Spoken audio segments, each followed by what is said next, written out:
Welcome. I think most of you are familiar with this round table. There's only two round tables that matter, really, in the history of the world. This is the other one. So for those of you not completely familiar yet with CIRS, this is, of course, Mehran Kamrava's, Professor Kamrava's kingdom, not to say cameras. But this is really an institution within an institution, CIRS. That's a brand name, a global brand name of its own. In fact, and I keep telling people, I knew about CIRS long before I had heard about the existence of SFS-Q. And one of the things that Mehran Center does, and we do with his assistance, is to host things like this around this wonderful table. Today, we have a special privilege of having with us Dan Waltz, who is I think a senior partner at Patton Boggs. Patton Boggs, again, for those of you not familiar with the scene, is one of the foremost legal firms, law firms in the US, and they have an office here in Doha, and in fact, they're advising Georgetown on matters of law to do with our presence in Qatar. But Dan has long specialized on issues to do with the Foreign Corrupt Practices Act, I think it's called. Things to do with sanctions. He's advised governments, both the US and other governments, and companies on the whole range of aspects to do with this.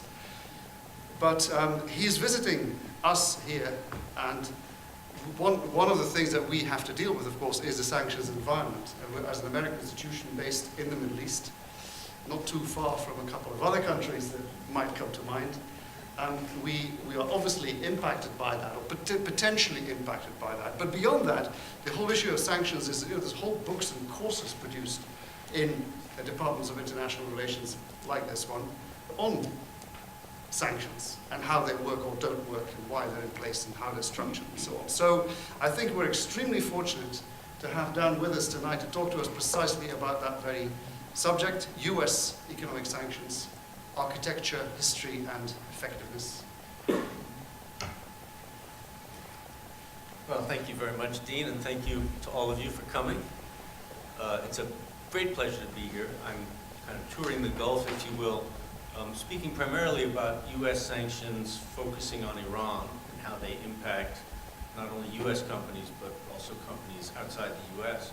But I thought in this context it would be more interesting perhaps to take a step back and instead of focusing on present Iranian sanctions specifically, instead provide a little history, background, and discussion on US economic sanctions generally.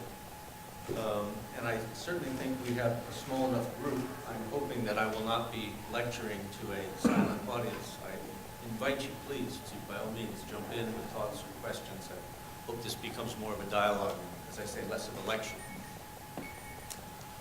So let's first just cover some basic vocabulary and concepts. When we talk about an embargo, we talk about economic sanctions or a boycott. And for this purpose, I'll use the Arab boycott of Israel, where the US talks about a primary boycott, which is when a government says companies in my country cannot export to your country, nor can they import from your country. That's the primary boycott. I won't export to, I won't import from. Then there's the secondary boycott.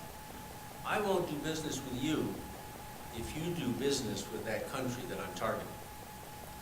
So in the case of the Arab boycott of Israel, an Arab country might say to Coke or Pepsi, if you sell and market your product in Israel, I won't let you sell or market your product here.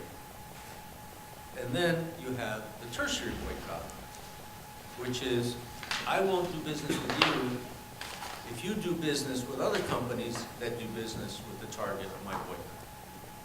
And this is where you find things like blacklists, where an Arab country will say, here's a list of all the vessels that have called at Israeli ports in the last year. And you're going to sign a contract and promise that when you ship your products to me, you will not ship it on a blacklisted vessel. All right. Well, in the 1970s, the Arabs imposed a boycott on Israel, and the U.S. got upset about it. And they didn't object to the primary boycott, because after all, we have lots of primary boycotts. At the time, we had a primary boycott on Cuba, in Vietnam. U.S. companies were prohibited from doing business with those countries.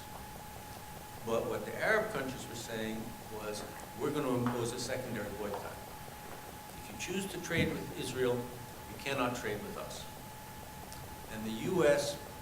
Congress passed not one law, but two, which basically prohibit or penalize U.S. cooperation with or participation in the Arab boycott of Israel. But it's a terribly confusing and little understood body of law. And it's confusing in part because U.S. companies are allowed to participate in the primary boycott.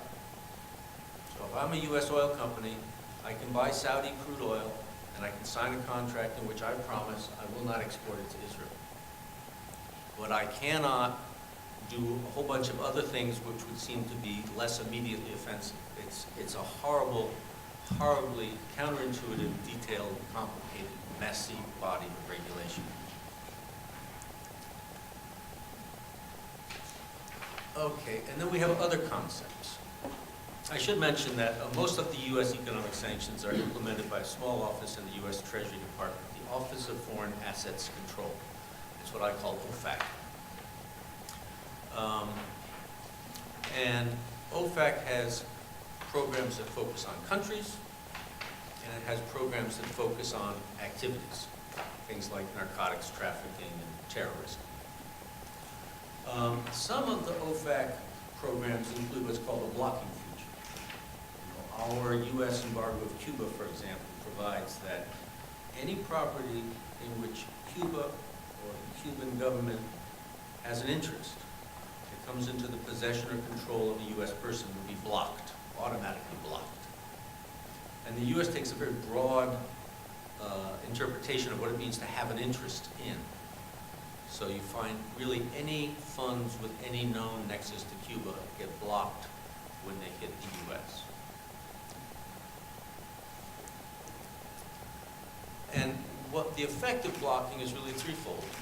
First, as I say, property that comes into the possession or control of a U.S. person is blocked. But then, as a corollary, that country that's subject to this blocking is denied access to the U.S. financial system. Any international bank transfer denominated in dollars will clear through banks in the U.S. That's just the way the payment system is structured. So Cuba cannot make a dollar-denominated payment if it buys fertilizer from a company in Colombia, because that transfer of dollars will flow through the U.S. banking system. If the Cuban nexus is known, it will be blocked. And finally, no U.S. person can engage in trade or transactions with Cuba, because the moment you sign a contract, that is a property in which Cuba has an interest, and you cannot do anything with that property. So it's a rigorous and far-reaching concept, which serves really to end and freeze everything. All right, now most of these OFAC programs only apply to U.S. persons. And that's defined to mean any company incorporated under U.S. law, any U.S. citizen or resident, including those outside the U.S., and any person who's physically present in the U.S. If a company has a foreign branch office, but it's not separately incorporated, it's considered part of that same person. It's a U.S. person. But under this definition, if I'm a U.S. company and I incorporate a separate foreign subsidiary, that separate subsidiary is not a U.S. person. But all of these OFAC programs include prohibitions on what are called facilitation and evasion. Facilitation says, for example, you, the U.S. parent company, you cannot approve a transaction with an embargoed country. You can't provide insurance in connection with that transaction. You can't issue a letter of guarantee. And the prohibition on evasion would say, for example, if you get an expression of interest from an embargoed country in the U.S., you cannot refer that opportunity to your foreign subsidiary. Or if you have a set of policies that says, foreign subsidiary, you can engage in any, you can sign any contract with a dollar value of up to $500,000 without seeking our prior approval. But anything over that, you got to get us to agree. And then it turns out there's an opportunity that's worth $600,000. The parent company cannot say, well, hey, we're going to increase that threshold. So you no longer have to ask for our permission as an underhanded way of allowing you to engage in that transaction. That would be considered prohibited evasion. So the way those provisions work, coupled with the blanket prohibition on exports from the U.S. of products, services, and technology, as a practical matter, often lead any foreign subsidiary of the U.S. company to effectively be subject to these sanctions. You've got several clients, U.S.-based multinationals. If someone acquires a subsidiary in Italy that was doing business with Libya in the old days, when Libya was subject to an embargo, there were scenarios where you'd say, fine, you just keep doing that stuff the way you used to do it. Don't talk to us about it. Don't ask for our authority, approval, and everything will be fine. But most of the clients I work with, the foreign subsidiary begins marketing the products manufactured in the U.S. and there are U.S. origin spare parts that get ordered. It just becomes too messy. So, as a practical matter, for the U.S.-based multinationals, these country-specific embargoes tend to bleed out across the entire worldwide network of companies.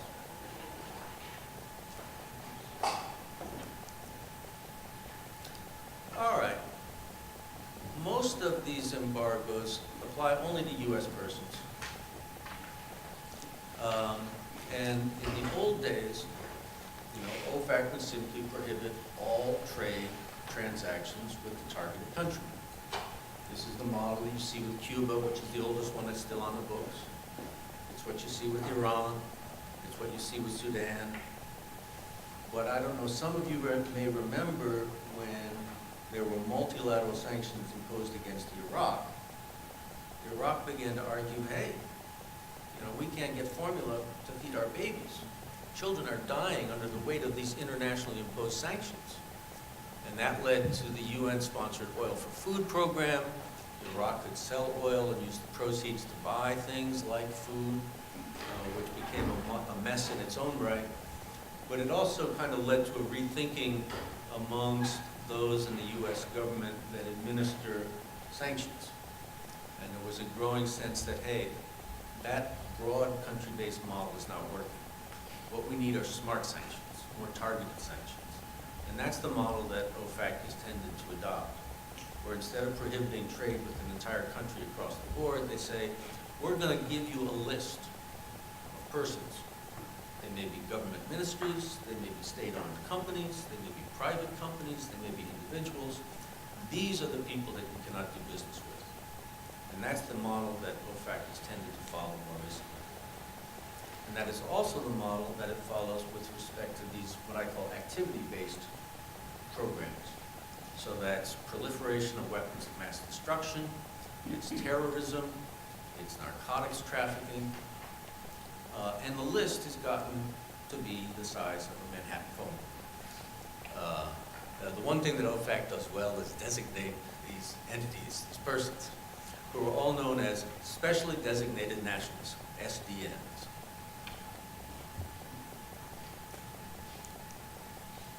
So yeah, as I say, some of the newer country-based programs, Zimbabwe, Cote d'Ivoire, they are list-based programs.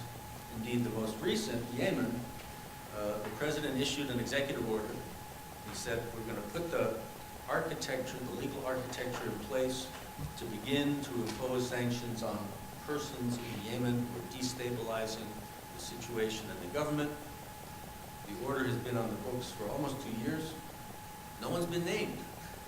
I mean, as I say, the legal architecture is there, but no one has actually been had any sanctions imposed against them. All right. I started to do this in 1986.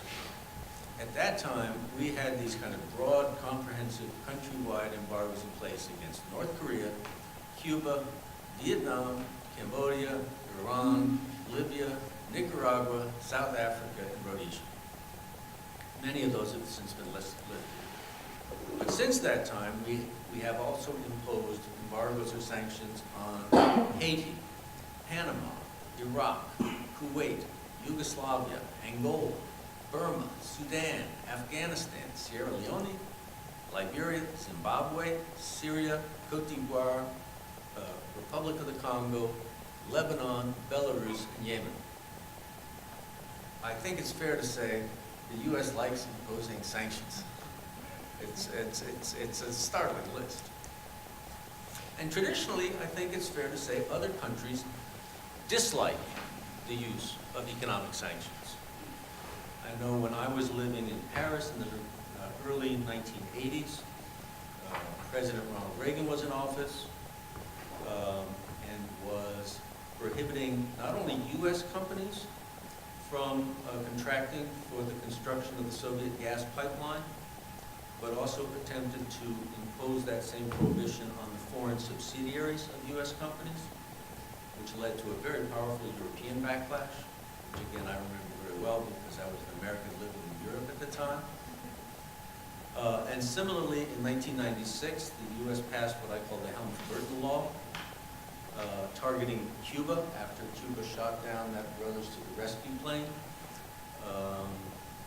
which said, we will impose sanctions against non-U.S. companies that engage in trafficking in real property in Cuba that was confiscated by the Cuban government from persons who are now U.S. citizens. And that same year, the Iran Sanctions Act, we will impose sanctions against non-U.S. companies that agreed to invest $20 million or more in the Soviet oil sector. It provoked an enormous backlash. The European Union initiated dispute settlement proceedings before the WTO, and it was a very sensitive time because the Uruguay round agreements at the WTO had just been implemented. There was a new and supposedly strengthened dispute settlement mechanism.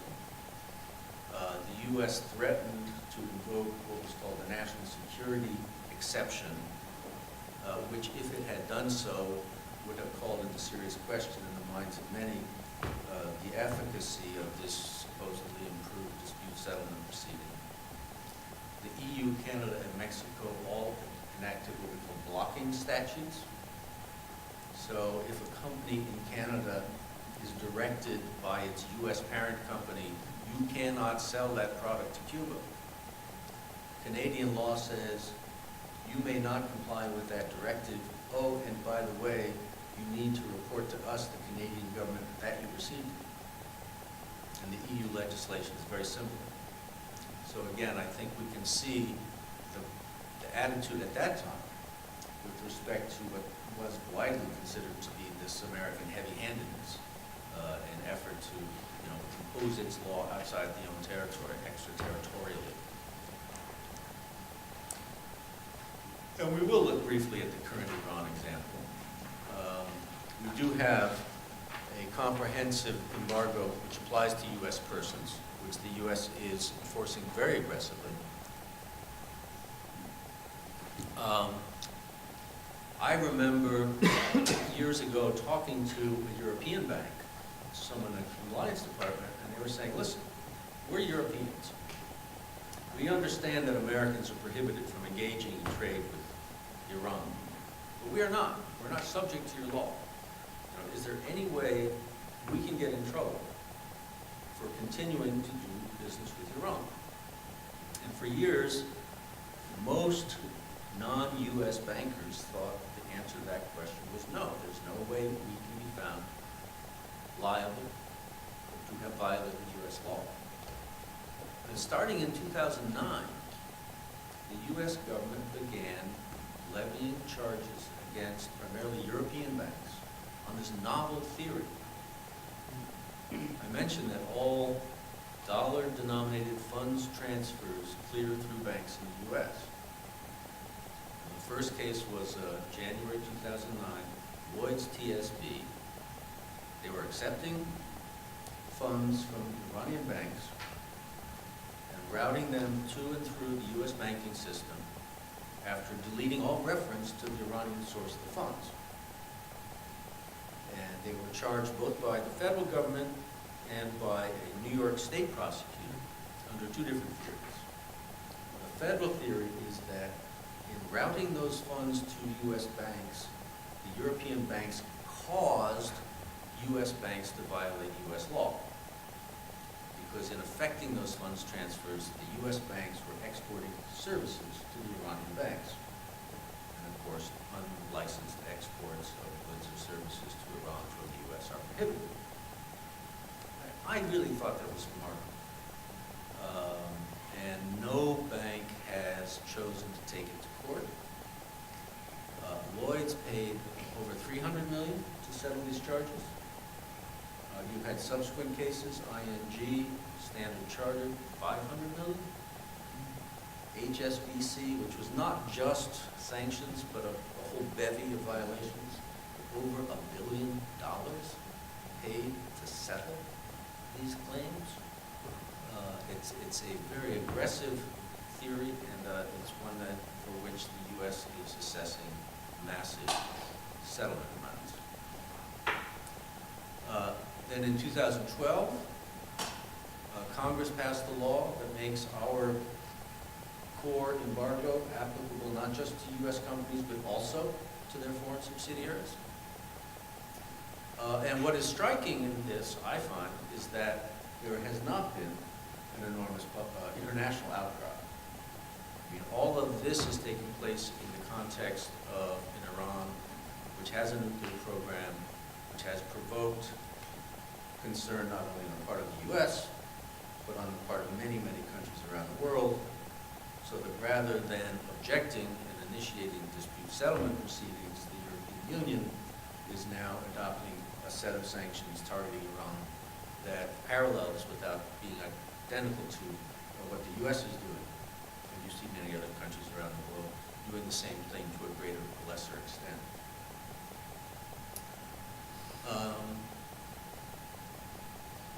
Under U.S. law, sales to Iran of food, medicine, medical devices, agricultural products are permitted.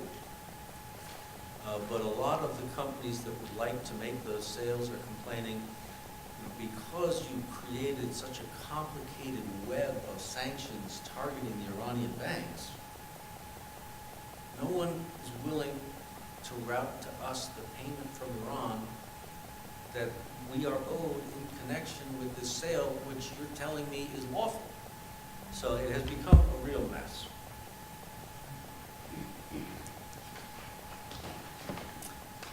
And then you have this increasingly complicated set of secondary sanctions. I mentioned the Iran Sanctions Act that was passed in 1996, which said if there is a consortium of non-U.S. oil companies that agrees to invest $20 million or more in the petroleum sector of Iran, we have the ability to impose sanctions against it. That's a set of secondary sanctions. That is kind of what the U.S. objected to when it said the Arab boycott went too far. You're basically telling these companies either do business with them or with us, but you can't have it both ways. And as I say, more and more of these laws have been passed, so there's an ever longer list of activities, Iran-related activities, that if engaged in, expose a non-U.S. company to the threatened imposition of U.S. sanctions. The way these laws are structured is, in a sense, clever, because the U.S. Congress, and to the degree the administration has adopted this model, the administration as well, they recognize that U.S. law doesn't apply. They're not saying we are passing a law that prohibits French Bank X from doing business with the Iranian Central Bank. We recognize that our law doesn't apply. And we recognize we may not have jurisdiction over French Bank X. And so we are not purporting to prohibit anything. And if we impose sanctions, it's not a penalty for violating U.S. law. No, these aren't penalties. We're just going to withdraw some privileges that most non-U.S. companies enjoy. And these range from the mild to the severe. The government can say, okay, we're not going to issue any export licenses that authorize exports to you. Or it can say, no export-import bank financing for you, which are kind of slap in the wrist sanctions. But they also then range to, we're going to put you on the list of specially designated nationals, which for most companies is the kiss of death.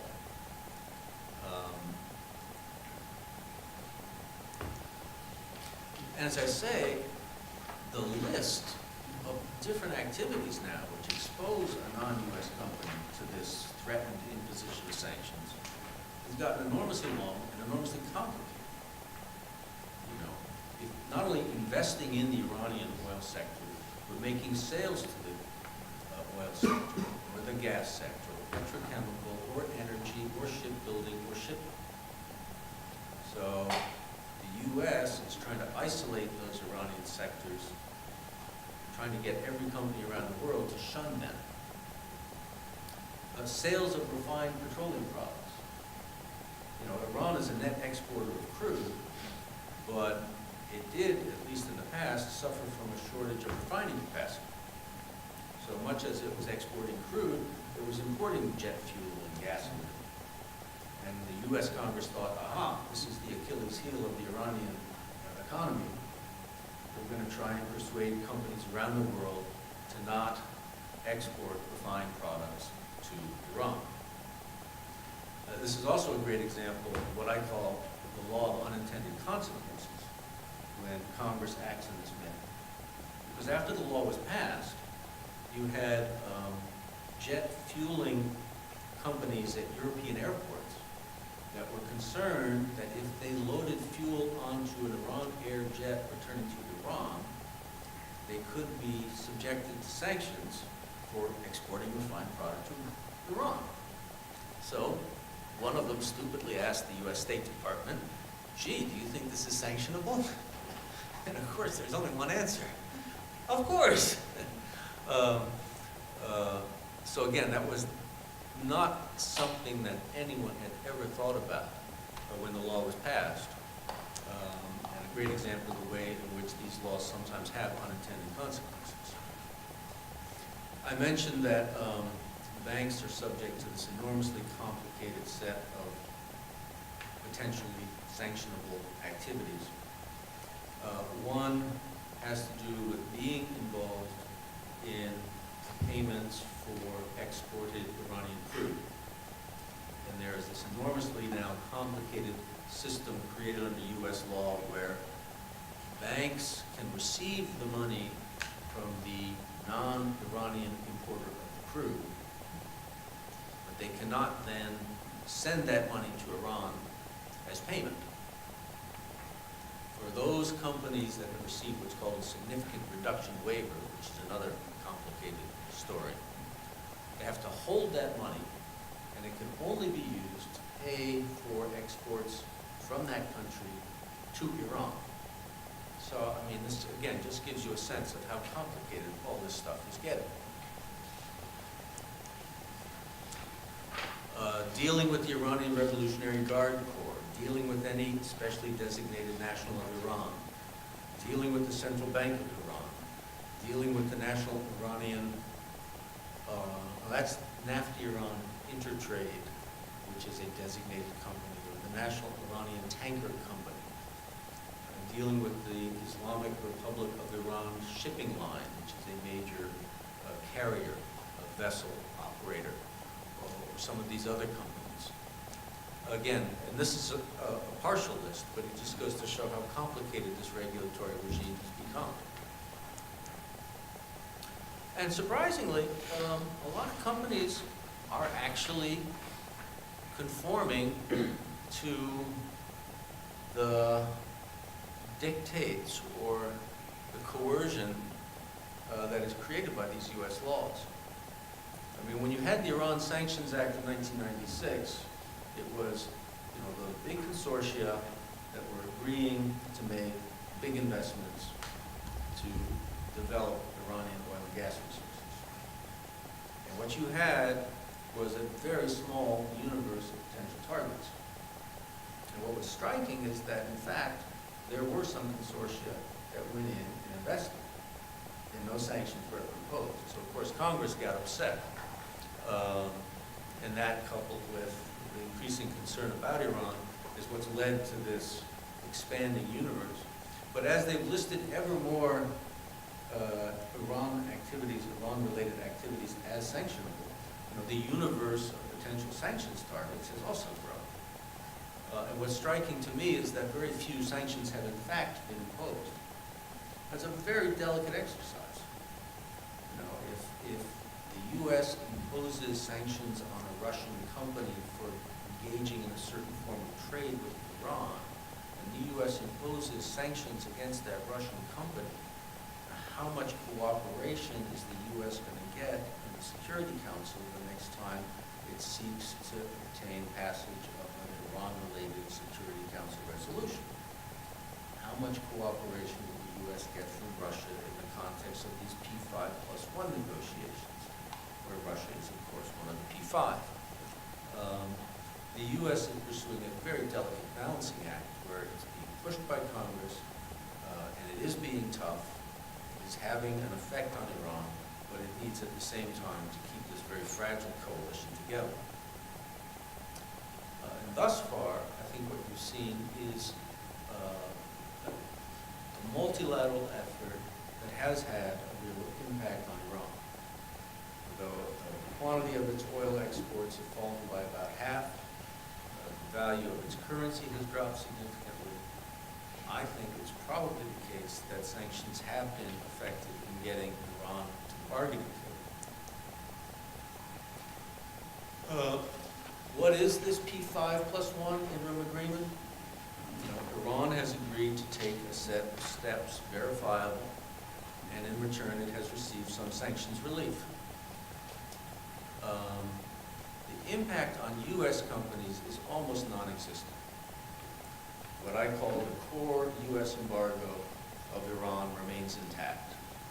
And there's one exception, and one exception only to that general statement, which is the U.S. has said we may license the sale and export to Iran of goods and services necessary to preserve the safety of civil aviation.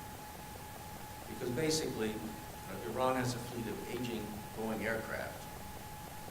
Boeing has been unable to export spare and replacement parts for years. And that has created a situation where some of these aircraft are in fact unsafe. So we will begin to allow those kinds of export sales. That is the only relaxation for U.S. companies. And then for this secondary set of sanctions, in many cases, the hands of the administration were tied. Because remember, if Congress passes a law saying these are sanctionable activities, the administration does not have the ability to rescind the law through executive action. The only thing the administration can do is rescind those secondary sanctions that were announced in the first instance with executive action. And so the set of things that are being relaxed on the U.S. side is rather minor.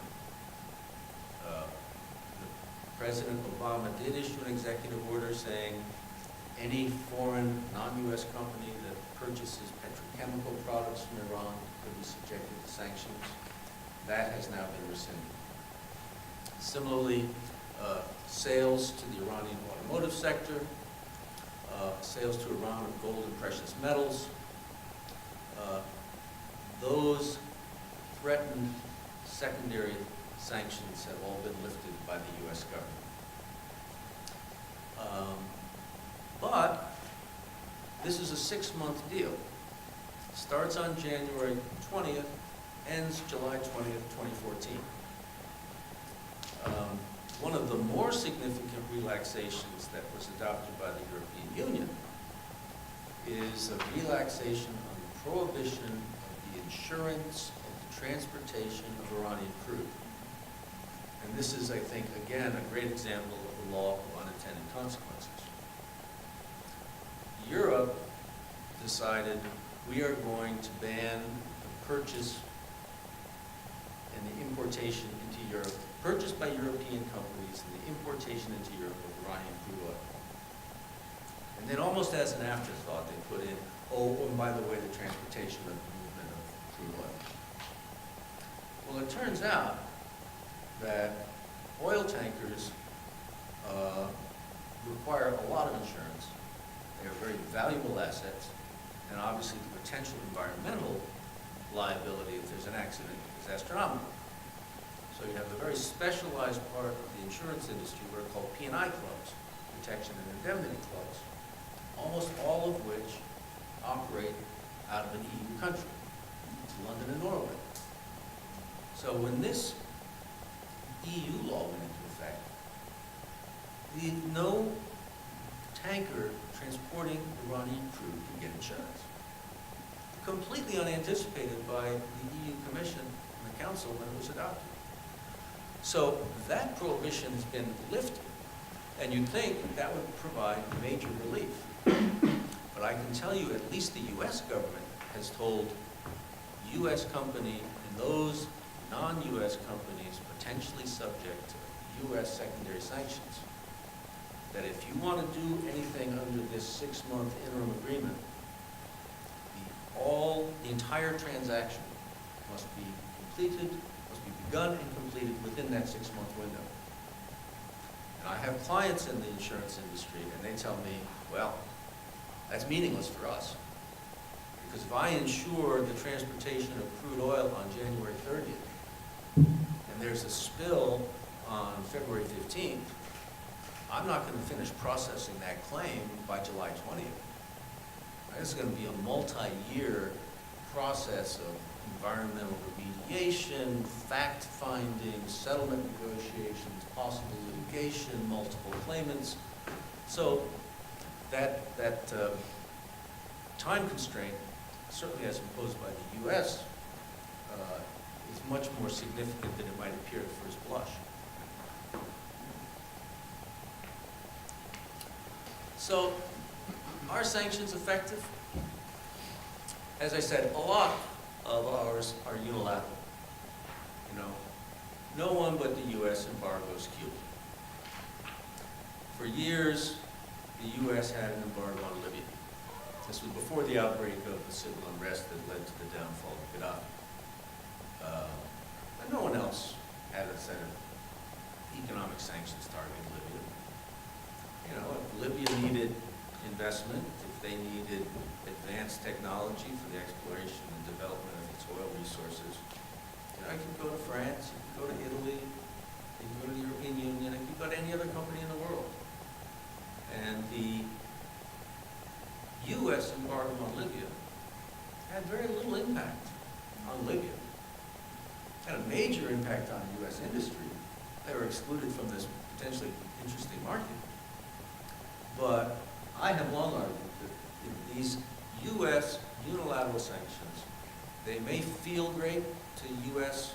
congressmen, they may feel great to U.S. administrations, they may be satisfying to U.S. voters, but I think by and large, they are largely ineffective in terms of obtaining a desired result, whether it be foreign policy, national security, what have you. Now, people point to the South Africa example as a counter-argument. They say, hey, we think that the sanctions that were imposed against South Africa had a real impact on the end of apartheid and the election, the ability of the black majority to participate in government. And it's an interesting argument. I think it's important to note that the sanctions against South Africa were imposed not only by the U.S., but by other countries as well. That you had an elected government that was a member of the Commonwealth that felt strongly that it wanted to be accepted in the community of nations. And in that case, I think you can argue that sanctions were at least a factor that led to the change in government. And again, it is the factor that tends to be cited by people who argue that sanctions are an effective foreign policy tool. Now, you had quite effective multilateral sanctions against Iraq, imposed pursuant to UN Security Council resolutions. And it's hard to see how that led Saddam Hussein to change his behavior in a way that was consistent with U.S. desires. So the argument there would be sanctions didn't really seem to work even when they were effective and multilateral. And now, of course, the example of Iran, which as someone who has been doing this for a long time, I find interesting. Have the sanctions been effective in bringing Iran to the bargaining table? Certainly sanctions supporters would argue yes. I suspect the Iranian negotiating delegation would insist in the strongest terms the answer is no. I personally suspect it is at least a factor. But will it lead to the conclusion of a satisfactory agreement before the end of the 6-month interim period? That seems to me to be very much an open question. And no one said anything. Yet. Yet. All right. Well, that's my talk.